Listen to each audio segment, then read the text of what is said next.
The cleaner's baby rejected everyone, except one wealthy stranger. The baby screamed the moment someone else touched him. Not a soft cry, not discomfort, pure panic. In the marble lobby of a luxury corporate tower, people turned their heads in irritation as the sound echoed off glass walls and polished floors. Rosa Martinez, the cleaning lady, held her baby tighter, whispering apologies as tears filled her eyes. "I'm sorry. I'm so sorry," she kept saying. She wasn't supposed to bring him today, but daycare had closed. No family could help, and missing work wasn't an option. A supervisor frowned from across the lobby. "Control him," she muttered. Rosa rocked the baby gently. Nothing worked. A receptionist tried first. The baby screamed louder. A security guard leaned in. Worse. Even another cleaner reached out.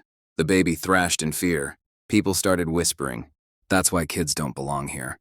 She should have stayed home. This is unprofessional." Rosa's face burned. She turned away, trying to hide near a pillar, praying her shift would end before she got fired. That's when the elevator doors opened. The lobby changed instantly. Conversation stopped. Postures straightened. A man stepped out in a tailored suit, calm, confident, unmistakably wealthy. He didn't rush. He didn't look around. He simply walked. Rosa didn't notice him at first, but the baby did. The screaming stopped. Abruptly, people blinked in confusion. The baby lifted his head. His tiny hands reached out, toward the man. Rosa froze. The man stopped walking. Everyone watched. The baby leaned forward, clinging to Rosa's shoulder, eyes locked on the stranger. Calm for the first time all day, the man slowly extended his hands. Rosa panicked. I'm sorry, sir." But before she could finish, the baby leaned into him. Quiet. Completely quiet. The lobby went still. The wealthy man looked down at the baby, stunned, and Rosa felt something was about to change, for better or worse. Before you find out why the baby chose him, like the video, comment what you think this connection is, and subscribe, because the truth is unbelievable. The lobby stayed frozen. No phones lifted this time, no whispers, just disbelief. The baby rested against the stranger's chest as if he had always belonged there. His breathing slowed. His fingers clutched the man's suit gently, like it was familiar. Rosa couldn't move. I'm sorry," she whispered again, her voice shaking. "He never does this." The man didn't hand the baby back. Instead, he adjusted his grip carefully, instinctively, as though he had done it 100 times before. "It's okay," he said quietly. "He's not afraid." Rosa swallowed hard. "He's afraid of everyone." The man looked down at the baby, then back at Rosa. "Not everyone," he replied. People in the lobby shifted uncomfortably. The supervisor cleared her throat. "Sir, we really shouldn't." The man turned slightly. That was enough to stop her. "Cancel my next meeting," he said calmly, without raising his voice. A nervous assistant nodded instantly and walked away.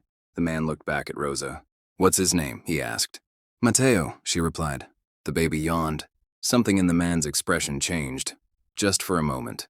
A crack in the polished exterior. "May I sit?" he asked. Rosa nodded, overwhelmed. They sat on a nearby bench. The baby never stirred. After a long pause, the man spoke again.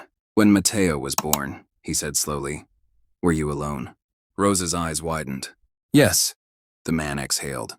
"My name is Daniel Reeves," he said. "I was told the child didn't survive." Rosa's breath caught. The world seemed to narrow to that bench. "They said you didn't want us," she whispered. "They said you left." Daniel shook his head once. "They lied." The baby shifted, pressing closer. Daniel's voice dropped. "I searched for years. No one in the lobby dared move."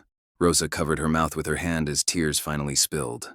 "I never stopped hoping," she said. Daniel looked at Mateo, his son, sleeping peacefully against his heart.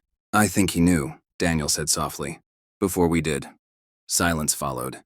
Not applause, not gasps, just silence. Thick, respectful, irreversible. Sometimes truth doesn't announce itself loudly. Sometimes it's felt. If this story stayed with you, like the video, comment what moment moved you most, and subscribe. Because some connections can't be explained, only felt.